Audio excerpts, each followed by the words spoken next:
Students, आज अपने पास जो टॉपिक होने जा रहा है, हमने इसके पहले वाली वीडियो में आपको ऊर्जा के प्रकार बताए। आज स्टूडेंट्स उसी टॉपिक में अपने पास कंटिन्यू रहता है। जो टॉपिक अपने पास बनता है वो है गतिज ऊर्जा और स्थितिज ऊर्जा। फिर इसके द्वारा हम लेंगे कार्य ऊर्जा प्रमेय और फिर संबंधित सवाल। तो स्टूडेंट्स जल्दी से हम आगे बढ़ते हैं हमारे इस next part lesson number 6 class 11, जो कि आज हमारे पास टॉपिक होने जा रहा है गतिज ऊर्जा।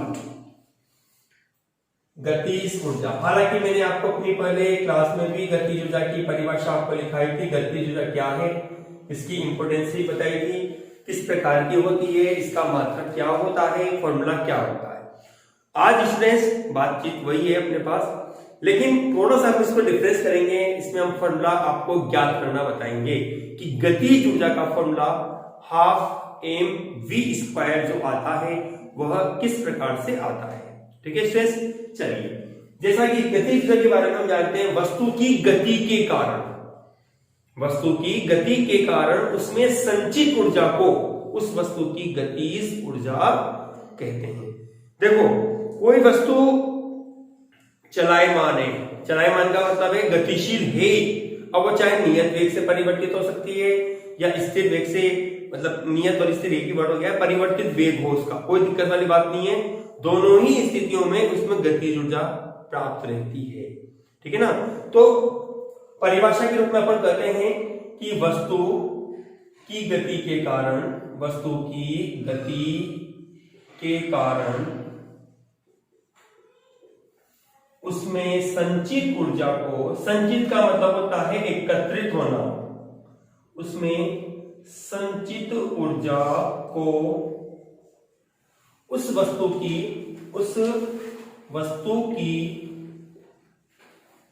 गतिज ऊर्जा कहते हैं। ठीक है स्टूडेंट्स, इसे जैसा कि आपको मैंने पहले बताया, इसे K या E द्वारा दर्शाया जाता है। और एक बेहद इंपॉर्टेंट चीज, और यह आपके पास एक अदिश राशि होती है। यह एक अदिश राशि है। एक और बेहद इंपॉर्टेंट चीज, इसका मात्रक जूल होता है। ठीक है स्टूडेंट्स, इसके अलावा एक और बेहद इंपॉर्टेंट चीज आपको और मैं बताता हूं, जिसमें ये कहते हैं हम, यह सदैव धनात्मक होती है। यह सदैव धनात्मक होती है, मतलब आपके पास यह ऊर्जा कभी ऋणात्मक नहीं होगी। ठीक है ना, यह ऊर्जा कभी भी आपके पास ऋणात्मक नहीं बनेगी। इस ऊर्जा का मान सदैव आपको धनात्मक प्राप्त रहता है। ठीक है, इस प्रकार से हमारे पास इसका सूत्र आता है K बराबर या E बराबर आप कह दीजिए हाफ mv²। ठीक है, ये अपने पास है गतिज ऊर्जा का सूत्र। अब आप ध्यान से देखना, ध्यान से समझना पहले, फिर बाद में आप इसको लिखना। ठीक है ना। देखो मैं इसका प्रूफ, इसकी उपपत्ति आपको सिद्ध करता हूं। मतलब ये फॉर्मूला आया कहां से, इस फॉर्मूले को हम यहां पर निकालना चाहते हैं। जैसा कि स्टूडेंट्स अपन ने शुरुआत में कहा था कि वस्तु पर किया गया कार्य, जो वस्तु पर कार्य किया जाता है वह ऊर्जा या ऊष्मा के समतुल्य होता है। ठीक है ना। मैं गतिज ऊर्जा ज्ञात करना चाहता हूं। ठीक है, गतिज ऊर्जा ज्ञात करने के लिए मुझे वस्तु पर किए गए कार्य का सूत्र व्युत्पन्न करना होगा। या यूं कह दो आप तो सीधे शब्दों में कि हम कार्य निकालेंगे और उस कार्य को ही हम नाम देंगे किसका, गतिज ऊर्जा का। ठीक है ना। तो ऐसी परिस्थिति में हमने कहा पहले तो कि यदि वस्तु का द्रव्यमान स्मॉल m, वेग v हो तो वस्तु बल F के प्रभाव में लिख देते हैं अपन एस दूरी। एस दूरी से विस्थापित होती है, एस दूरी से विस्थापित होती है तो देखो सुनना, एक चित्र में बना रहा हूं आपको। जैसे एग्जांपल के तौर पर ये समतल या तल या सतह आपके पास है ना, और हमने इस वस्तु को रखा, ठीक है। इस वस्तु का द्रव्यमान अपने पास कितना है, m के रूप में। जब हमने इस पर बल लगाया, ये F बल लगाया, और वस्तु विस्थापित होती है और यहां आ जाती है, ठीक है। ऐसी अवस्था में यहां पर इसका प्रारंभिक वेग आपके पास है 0, लेकिन जब ये वस्तु गतिमान हुई, एस दूरी से विस्थापित हुई, ये कितनी दूरी से विस्थापित हुई, एस दूरी से, ठीक है। ये वस्तु यहां आ गई तो इसका वेग कितना चल रहा है आपके पास, अब v। आप कह सकते हो कि प्रारंभिक वेग 0 और अंतिम वेग v के रूप में आपके पास प्राप्त है। इसका मतलब यूं है स्टूडेंट, सुनना ध्यान से, कि आपने किसी वस्तु को स्थिर अवस्था से, किससे, स्थिर अवस्था से गतिमान अवस्था में लेकर गए, तो ऐसी प्रक्रिया में उस वस्तु में जो ऊर्जा बनेगी वह आपके पास होगी उसकी गतिज ऊर्जा। वह क्या होगी, उसकी गतिज ऊर्जा होगी आपके पास। ध्यान से सुनना मेरी बात को, दोबारा फिर मैं रिपीट कर रहा हूं। यदि किसी वस्तु को आप उसकी प्रारंभिक स्थिति से परिवर्तित करते हो, ठीक है ना, प्रारंभिक स्थिति विराम अवस्था भी हो सकती है, ठीक है ना, या ऑलरेडी वो पहले किसी न किसी वेग से गतिमान है, वो स्थिति को भी आप यहां पर ले सकते हैं, ठीक है। आपने बल लगाया, बल लगाने पर उसका वेग परिवर्तन हुआ, ठीक है।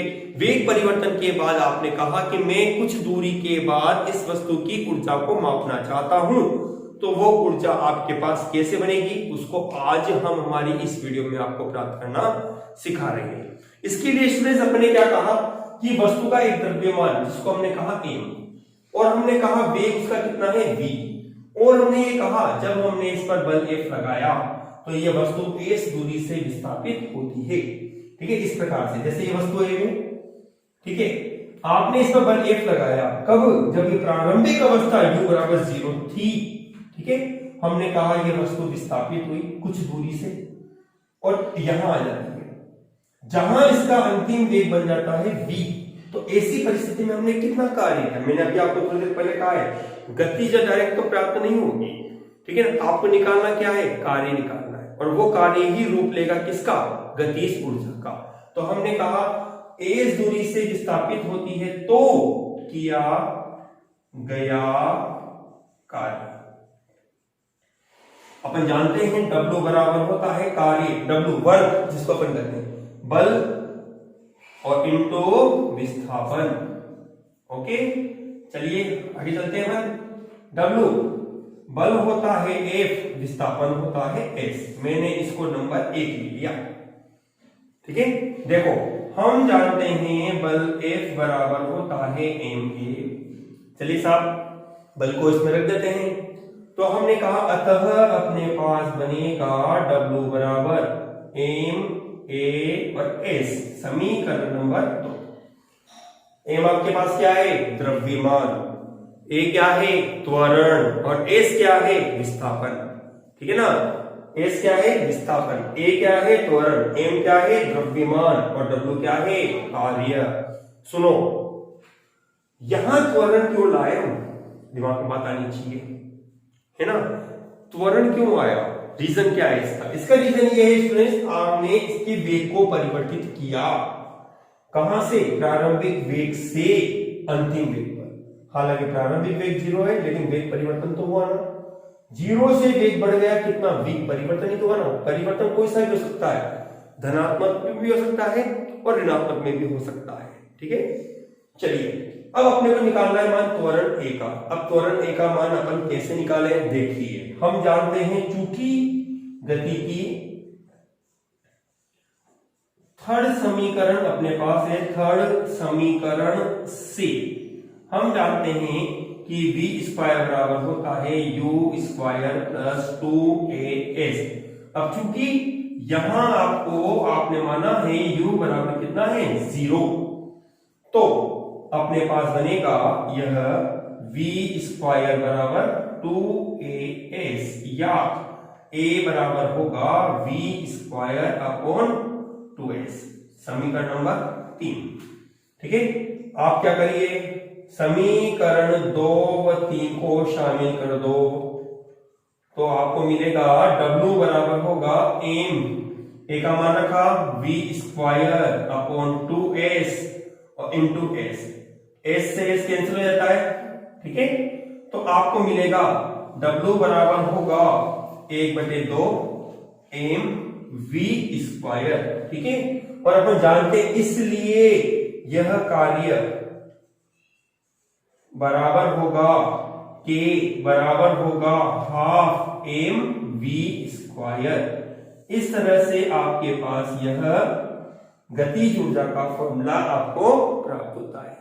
देखो स्टूडेंट्स, हम जो भी बातें आपको यहाँ वीडियो में बताने जा रहे हैं, आपको पढ़ा रहे हैं, ये सब बातें आपके पास एक हाई लेवल के रूप में चली जाती है अब, क्योंकि यदि आप अपने बुक के आधार पर चलें तो अपने को सीधा ही केवल ये चीज लिखनी थी बस, इसके अलावा और कुछ नहीं अपने को, और कोई डिस्कशन अपने पास नहीं था। लेकिन फिर भी एक प्रूफ के रूप में, क्योंकि अब अपने पास आगे बेहद इंपॉर्टेंट टॉपिक आने जा रहे हैं जिसमें अपने पास कार्य ऊर्जा प्रमेय है, स्थितिज ऊर्जा है, तो आप इनको अपनी एक चाहो तो एक्स्ट्रा कॉपी बनाकर आप उसमें इनको लिख भी सकते हैं। चलिए अब इसका जल्दी से इसको आप नोट कीजिए और फिर हम आगे हमारे नेक्स्ट टॉपिक पे आते हैं, स्थितिज ऊर्जा पर। चलिए ये तो हो गई अपने पास गतिज ऊर्जा। अब अपन लेते हैं स्थितिज ऊर्जा। स्थितिज ऊर्जा क्या है, किसे कहते हैं, स्थितिज ऊर्जा को आप किस तरह से परिभाषित करेंगे, हम उसको पढ़ेंगे आप, ठीक है ना।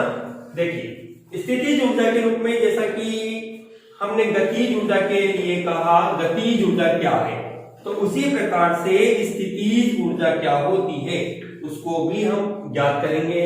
उसका फॉर्मूला आपको क्या और किस तरह से उपयोग में लेना है उसको भी आप यहां पर सीखेंगे, ठीक है। तो आप अपनी कॉपी में पॉइंट डालिए स्थितिज ऊर्जा, पॉइंट डालिए स्थितिज ऊर्जा।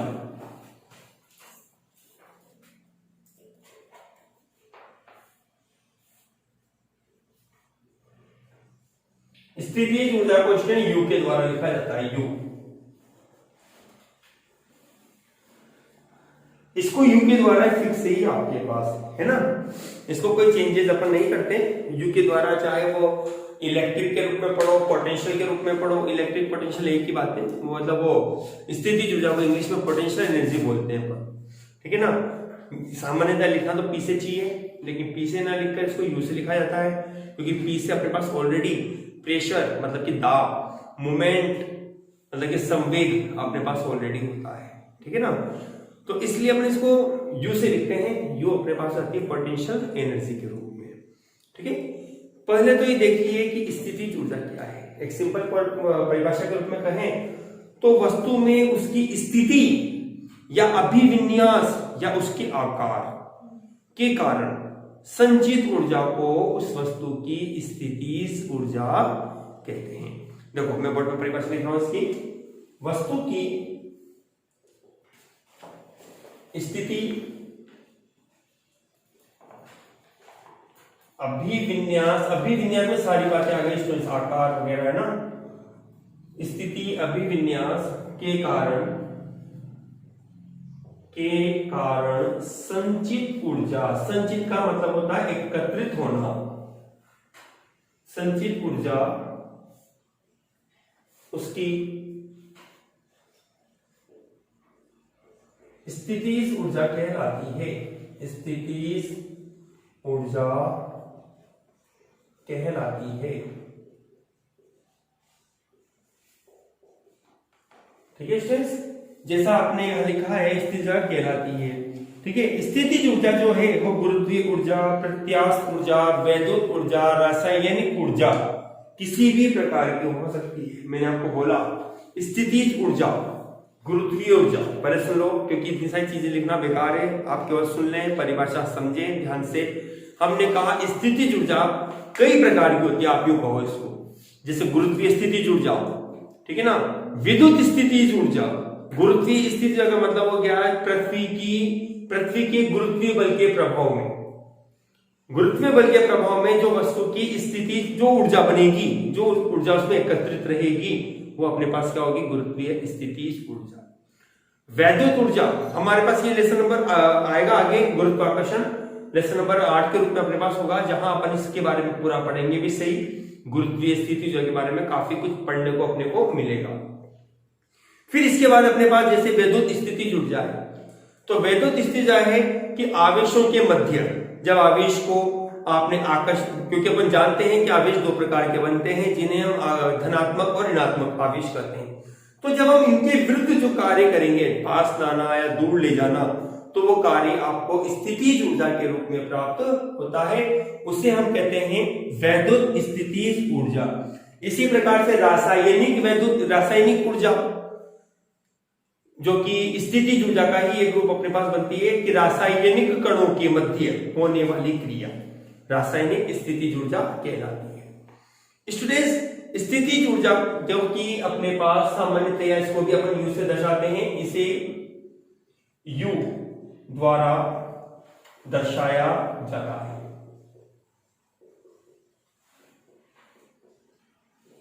इसका मात्रक जूल होता है। देखो सुनो, यदि आपके पास विद्युत संबंधित होता है तो इसका मात्रक भी इलेक्ट्रॉन वोल्ट होगा। जैसे गतिज ऊर्जा का मात्रक होता है ना इलेक्ट्रॉन वोल्ट के रूप में, तो वैसे ही आप यहां पर स्थितिज ऊर्जा को भी इलेक्ट्रॉन वोल्ट में मेजर करेंगे। ठीक है, देखिए इसके अलावा मैंने आपको दो बातें पहले बता दी है, तो मैं चाहता हूं, मैं समझता हूं कि उसकी यहाँ इतनी नीड अपने पास नहीं है। हमने एक बार बताई थी आपको बात हमारी लास्ट वीडियो में कि जब वस्तु को पृथ्वी सतह से ऊपर ले जाया जाता है तो आपको प्रतिकर्षण गुरुत्वीय बल के विरुद्ध कार्य करना पड़ता है। ऐसी प्रक्रिया में किया गया कार्य W बराबर mgh के रूप में आपको प्राप्त होता है। ठीक है ना। लेकिन जब वस्तु को आप पृथ्वी सतह से h ऊंचाई से नीचे गिराते हैं तो गुरुत्वीय बल स्वतः ही कार्य करता है, दोनों एक की दिशा में होते हैं। ऐसी प्रक्रिया में किया गया कार्य W बराबर mgh होगा। एक के साथ प्लस का चिन्ह होगा और दूसरे के साथ माइनस का चिन्ह होता है, जो केवल प्रकृति को दर्शाता है, स्थिति को दर्शाता है कि दोनों एक दूसरे के विपरीत दिशा में। ठीक है स्टूडेंट, हम इस स्थितिज ऊर्जा में एक बेहद इंपॉर्टेंट पॉइंट जो कि आप जानते हो, आप पढ़ के आए हुए होंगे, उसको हम यहाँ पर याद करेंगे, है ना। ये एक नोट के रूप में आपके पास रहता है। नोट के रूप में मैं आपको बताना चाहता हूं एक पॉइंट आपके पास कि स्थितिज ऊर्जा और बल में एक संबंध होता है। स्थितिज ऊर्जा और बल में एक संबंध होता है, सुनना ध्यान से। ये विशेष नोट है और ये आपको याद भी होना चाहिए। एक परिभाषा भी बनती है ये आपके पास, ठीक है ना, एक परिभाषा भी बनती है। इस परिभाषा को आप यूं कह सकते हैं कि स्थिति के सापेक्ष स्थितिज ऊर्जा में, स्थिति के सापेक्ष स्थितिज ऊर्जा में परिवर्तन को उस वस्तु पर बल के रूप में पढ़ा जाता है ना। तो अपन ने लिखा यहां पर, चूंकि देखो सर पहले मैं इसका फॉर्मूला लिख रहा हूं, F बराबर माइनस du अपॉन dx। देखो माइनस से आने का कारण क्या होता है, सबसे पहली बात तो मैं आपको यहां पर एक और बता दूं कि स्थितिज ऊर्जा जो होती है ना वो सामान्यतया नेगेटिव ही होती है। क्या होती है, नेगेटिव ही होती है आपके पास। लेकिन जैसे अपन मेरे पास यहाँ पर स्थिति के आधार पर भी अपन चेक कर लेते हैं कि भाई कहाँ नेगेटिव और कहाँ पॉजिटिव अपने को लेना होता है। जैसे एग्जांपल के रूप में आप देखेंगे, यदि दो बातें अपने पास निकल के सामने आती है कि यदि अपन ये कहें कि u बराबर अपने पास जैसे mgh x, तो आपको बनेगा F बराबर होगा, आपने माना था माइनस d अपॉन dx। आपको अवकलन करना है किसके सापेक्ष, x के सापेक्ष। तो x को अंदर रखो, बाकी को बाहर निकालो। तो ऐसी प्रक्रिया में F बराबर होगा माइनस के mg और x का अवकलन 1 हो जाएगा। यदि आपने यहां u लिखा होता F u बराबर आपने लिखा होता माइनस के mgx, ठीक है ना, तो F बराबर आपको बनेगा कितना, माइनस के d अपॉन dx और माइनस के mgx। भाई हमारे पास दो फॉर्मूले होते हैं u, एक तो पॉजिटिव और एक नेगेटिव। तो माइनस को बाहर भेज दिया, प्लस हो जाएगा, आपके पास बनेगा mg बाहर और d अपॉन dx किसका, x का। तो ये वैल्यू 1 हो जाएगी। इसलिए एक बराबर आपको कितना मिलेगा, mg। देखिए इस फॉर्मूले में और इस फॉर्मूले में आपको क्या अंतर दिखाई देता है, केवल प्लस और माइनस के चिन्ह का आपको यहाँ अंतर दिखाई देता है, ठीक है ना। देखो एक चीज और, ये तो अपना टॉपिक खत्म होता है यहाँ पे, लेकिन ये ध्यान रखिएगा कि जब भी किसी वस्तु को आप ऊपर की ओर फेंकते हैं, ठीक है, या वस्तु नीचे की ओर गिरती है, तो ऐसी अवस्था में कुल कार्य स्थितिज ऊर्जा और गतिज ऊर्जा के योग के रूप में प्राप्त होता है। किसके रूप में, स्थितिज ऊर्जा और गतिज ऊर्जा के योग के रूप में आपको प्राप्त होता है, ठीक है। देखो जब जैसे जैसे वस्तु ऊपर की ओर जाती है, ठीक है, तो उसका वेग कम होता है, जिससे उसकी गतिजा घटती चली जाती है, और अधिकतम स्थिति पर जब वस्तु ऊपर चली गई, अब वो नीचे गिरने वाली है, तो वहां पर उसका वेग 0 जाएगा, मतलब कि गतिजा 0 जाएगी, केवल वहां स्थितिज ऊर्जा विद्यमान रहेगी। क्या रहेगी, स्थितिज ऊर्जा कितनी होगी, mgh के रूप में होगी। अब वो वस्तु नीचे की ओर गिरेगी, अब नीचे की ओर गिरने स्टार्ट हुई तो उसकी गति क्या हो गई, बढ़ गई, उसका वेग बढ़ेगा, और वेग बढ़ेगा तो अब धीरे धीरे उसकी स्थितिज ऊर्जा तो घटेगी और गतिज ऊर्जा का मान बढ़ेगा, ठीक है ना। मतलब कहने का अर्थ देखो यहाँ कितना इंपॉर्टेंट पॉइंट आ रहा है, इसको अपन आगे पढ़ेंगे। ऊर्जा का एक रूप से दूसरे रूप में रूपांतरण हो रहा है। जब वस्तु को आप ऊपर फेंकना चाह रहे हो ना, तब उस समय से गतिज अधिकतम है, लेकिन जैसे जैसे वो गतिज अधिकतम है यहाँ पे, लेकिन स्थिति कितनी हुई, 0। लेकिन जैसे जैसे वो वस्तु ऊपर जा रही है ना, ऊंचाई बढ़ रही है, तो स्थितिज ऊर्जा का मान तो बढ़ रहा है, लेकिन गतिज ऊर्जा का मान क्या हो रहा है, घट रहा है। जब वस्तु अधिकतम ऊंचाई पर चली गई, उसकी ऊर्जा अधिकतम हो गई, जो भी हुई, वहां पे क्या होगा, गतिज ऊर्जा 0 बनेगी, स्थितिज ऊर्जा अधिकतम होगी। अब वस्तु नीचे आ रही है, नीचे आ रही है, तो स्थितिज ऊर्जा अधिकतम थी, गतिज ऊर्जा क्या हो गई, 0 थी। तो अब वो जब नीचे आ रही है ना, तो स्थितिज घटेगी, अब गतिज धीरे धीरे बढ़ेगी। पुनः जैसे जैसे वो नीचे आती जाएगी, वस्तु गतिजा बढ़ती चली जाएगी, और स्थितिज ऊर्जा क्या होगी, शून्य होती चली जाएगी, कम होती चली जाएगी, और अंतिम बिंदु पर, सतह पर वापस से क्या होगी, गतिज ऊर्जा अधिकतम और स्थितिज ऊर्जा न्यूनतम के रूप में प्राप्त होगी। लेकिन कुल ऊर्जा का हमेशा रूपांतरण होगा, एक से दूसरे भाग में दूसरी ऊर्जा परिवर्तित होगी, ठीक है। जैसे कि एग्जांपल मैं आपको देता हूं, आप सोचना, जल्दी से कमेंट बॉक्स में जवाब भी डालना फटाफट कि आपके अनुसार जवाब क्या बनेगा इसका। एक व्यक्ति किसी बैलगाड़ी में बैठा हुआ है, या ऊंट गाड़ी में या बस में बैठा हुआ है साहब, ठीक है ना। एक व्यक्ति ऊंट गाड़ी में या बैलगाड़ी में या बस में बैठा हुआ है, तो आपको ये बताना है यहां पर कि ऐसी परिस्थिति में उस व्यक्ति की, जो बैलगाड़ी में बैठा हुआ है, ठीक है, या ऊंट गाड़ी में बैठा हुआ है, ऐसी परिस्थिति में आप ये बताएं कि उसकी ऊर्जा क्या होगी, क्या उसकी ऊर्जा क्या होगी। ये सवाल दोबारा सुन लो। एक व्यक्ति गाड़ी में बैठा हुआ है, गाड़ी कोई सी भी हो सकती है, ऊंट गाड़ी, बैलगाड़ी या बस, ठीक है।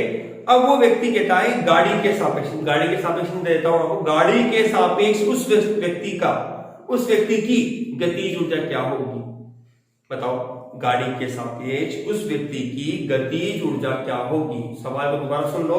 एक व्यक्ति किसी गाड़ी में बैठा हुआ है, ठीक है ना, तो आपको ये बताना है कि उस व्यक्ति का गाड़ी के सापेक्ष ऊर्जा क्या होगी। जो व्यक्ति अंदर बैठा हुआ है उसका पूछ रहा हूं मैं आपसे, ठीक है ना। अब देखो वो व्यक्ति क्या है, स्थिर है, मतलब उसका वेग कितना है, 0।